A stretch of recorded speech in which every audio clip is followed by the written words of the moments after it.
जो 9 अगस्त जो लोग मनाते हैं, भगवान बिरसा मुंडा जी के जन्मदिन की कोई बात करता है क्या बताओ? चित्तू किराड़ के जन्मदिन की बात करता है क्या बताओ? चित्तू किराड़ के पुण्यतिथि की कोई बात करता है क्या बताओ? कांचा मामा के जन्मदिन की कोई बात करता है क्या बताओ? कांचा मामा के बलिदान दिवस की कोई बात करता है क्या बताओ? वो नहीं करते। लेकिन 9 अगस्त का इतना अपने आदिवासी भाइयों बहनों में नशा चढ़ गया, उनके कहने पे क्या। अब कार्यक्रम में भाषण होता कि नहीं होता, सुनते कि नहीं सुनते, नाचने के लिए, बस नाचने के बिना बुलाई से आ जाते हैं बच्चे नाचने। और इसलिए मैं आप सब कार्यक्रम, असली दिन तो हमारा 15 नवंबर है। अब नाचो कूदो बढ़िया, ढोल बजाओ, मांदल बजाओ, जो बजाना बजा। 15 तारीख को भगवान बिरसा मुंडा का जन्मदिन है, उस दिन आओ। आना चाहिए कि नहीं आना चाहिए बताओ? कितने लोग आओगे बताओ मेरे को? बता, अलीराजपुर में शानदार कार्यक्रम करेंगे अपन। नाचने वाले की टोली आप लोग लाओ, बावली बजाने वाले लड़के आओ, ढोल बजाने वाले आओ, भजन मंडली वाले आओ। वो कार्यक्रम हमारा कार्यक्रम है, जनजाति गौरव दिवस का कार्यक्रम है, ये अपना कार्यक्रम है। और भगवान बिरसा मुंडा जी का जन्म दिवस है, उसका धूमधाम से मनना चाहिए, अपना कार्यक्रम है। लेकिन जो अपना कार्यक्रम नहीं है, जो विदेशों से संचालित हो रहा है, वहां पे हमारे लोग नाचने के लिए जाते, सब आ जाते हैं। और कई बार हमको भी लोग कहते चलो भैया आना पड़ेगा यार। और मैं तो कितनी बार भी गया, मेरे को मालूम है कि आदिवासी भाई बहन गुमराह हो रहे, और मैंने तो उन मंचों से भी कई बार बोला है कि धर्मांतरण। आज मेरे को तो जेएस के लोग धर्मांतरण के खिलाफ बोलते हैं, बोलते कभी आप लोगों ने मंच से सुना?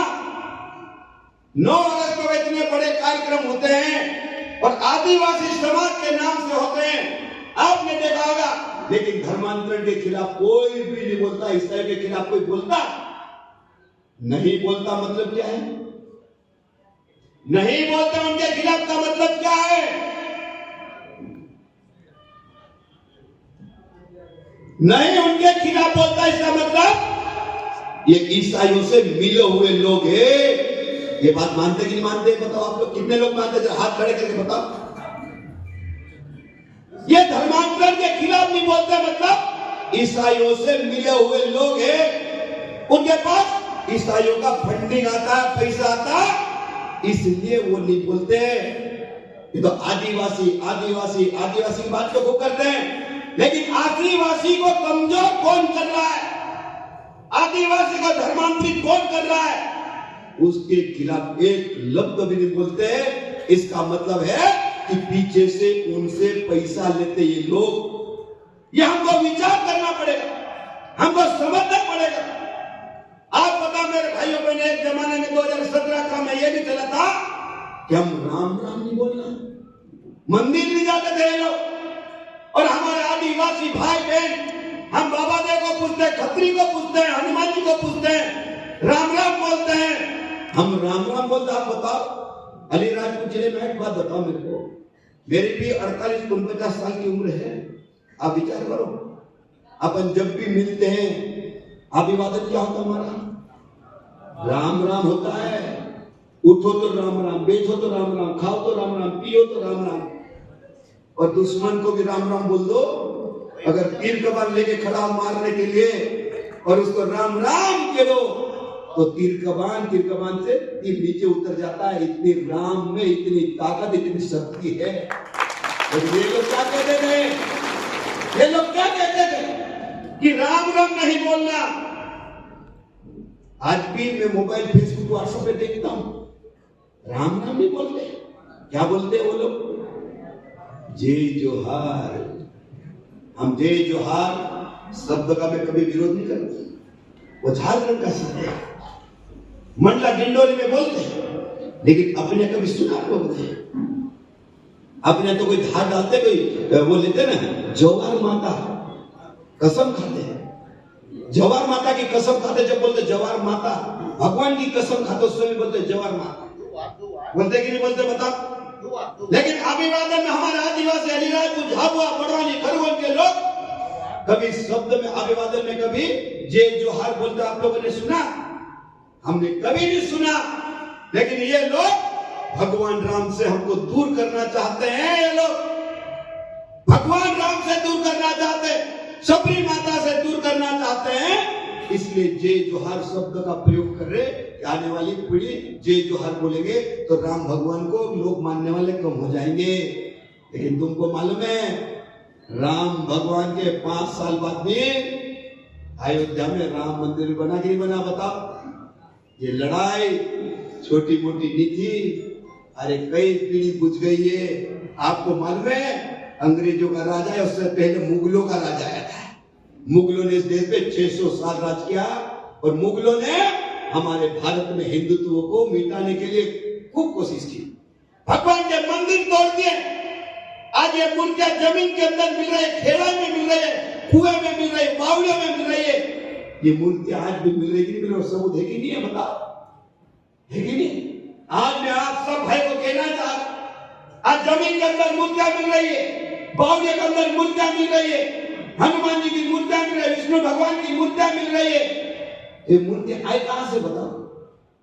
और यही लोग कहते हैं कि धरती में सबसे पहले आदिवासी है, कहते कि नहीं कहते। यही लोग कहते कुछ लोग कि भारत की धरती में सबसे पहले आदिवासी आया। जब आदिवासी आया ये भगवान की मूर्तियां का कौन लाया, आदिवासी पहले सबसे पहले कौन लाया, कि बाजार वाले थोड़ी लगाने गए थे मूर्तियां। मूर्तियां बाजार वाले लगाने गए थे क्या, ये विचार करना पड़ेगा हमको। अगर ये मूर्तियां जमीन में मिल रही है तो हमारे पूर्वजों ने लगाया। अगर हमारे पूर्वजों ने मूर्तियां बावड़ी में छुपाई है, मुगल तोड़ना है, मुगल तोड़ने के लिए हमारे लोगों ने बावड़ी में मूर्तियां छुपा दी, वो जमीन में छुपा दी। और आज वो धीरे धीरे धीरे धीरे किसी को हमारे जो पूजा पाठ करते हैं, कोई बड़वे हैं, उनके सपने में आती है। एक भगत में उमराली का भगत अभी शांत हो गया। आज से 40 साल 50 साल पहले जब वो भगत बना तो मैंने पूछा, भगत तू कैसे बना रहा भगत। मैंने कहा उस जमाने में तो बहुत विरोध था भगत बनते थे तो, क्योंकि सब गांव में लोग नगद थे, नारियल भी नहीं फोड़ते थे, अगरबत्ती नहीं लगाते, वहां तो मुर्गा मारना, बकरा मारना, धार चढ़ाना। तो मैंने कहा 40-50 साल पहले तू भगत कैसे बना।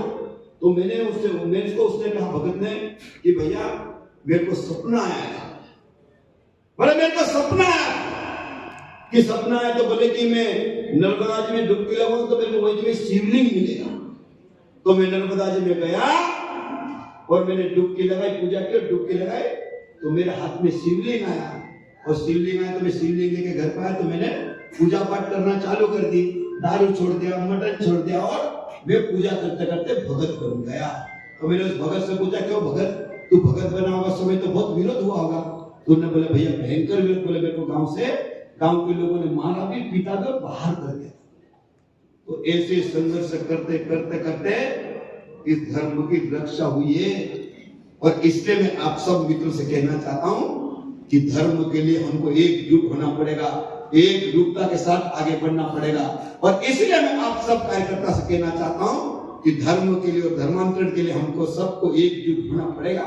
हमारा धर्म बचना चाहिए, हमारा समाज बचना चाहिए, हमारा ये देश बचना चाहिए।